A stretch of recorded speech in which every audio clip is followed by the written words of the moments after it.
Hello, my name is Luke Corbett, and I'm here to explain the structure of discourse found within the legal field.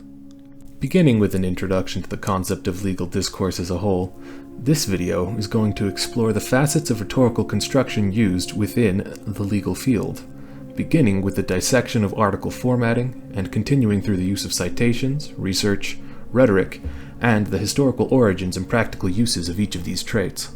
So, let's get started.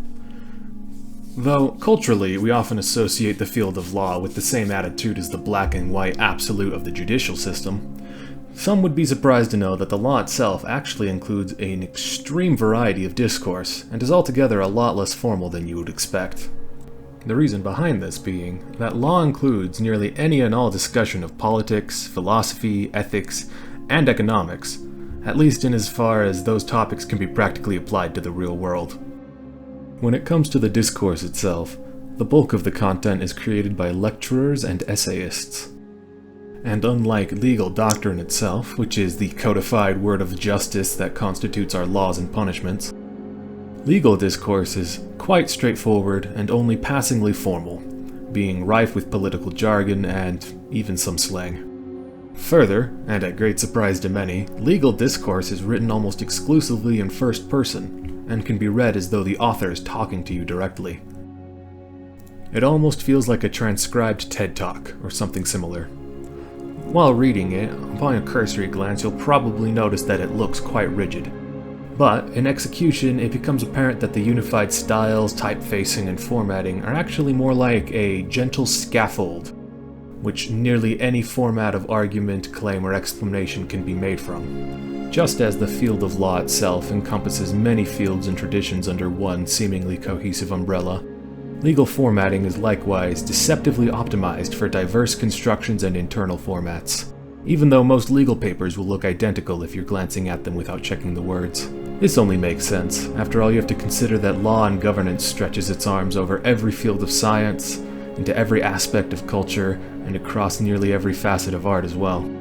The ability to be diverse in content formatting is absolutely essential to the form of discourse that we have to take, just as the articles I'm showing have significantly different tones as well as internal structures completely unique to themselves. So, the first thing I'd really like to talk about in detail is structure.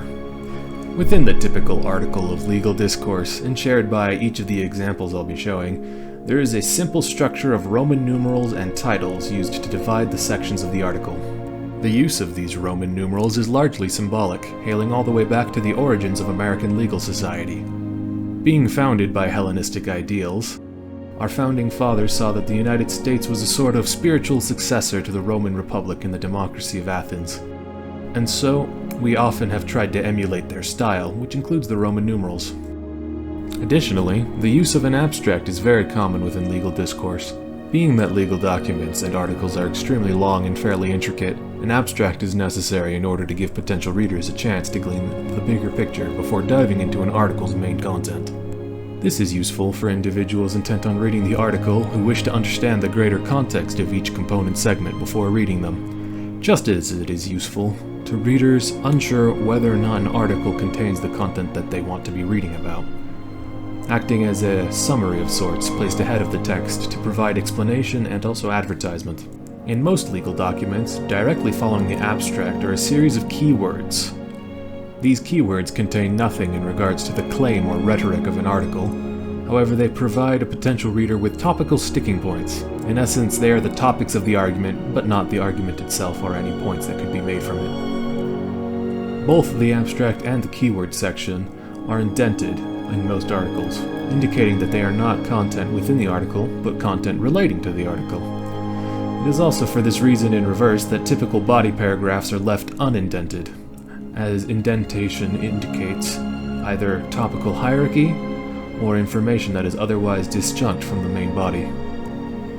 Of course, this can also be accomplished in the reverse, by indenting the content that is primarily topical and leaving the content that is not topical unindented. Either way, the same purpose is accomplished. Finally, you will notice that all text is written in the justify format, rather than being left-oriented. This is likely a leftover formatting trait inherited from the age of printed articles. Back then, the justify orientation enabled the creation of clean columns of text, which aided the reader in telling one column apart from another when they are placed side by side. Since the rise of the digital age, justify format has become significantly less common, but fields such as law are unlikely to ever change.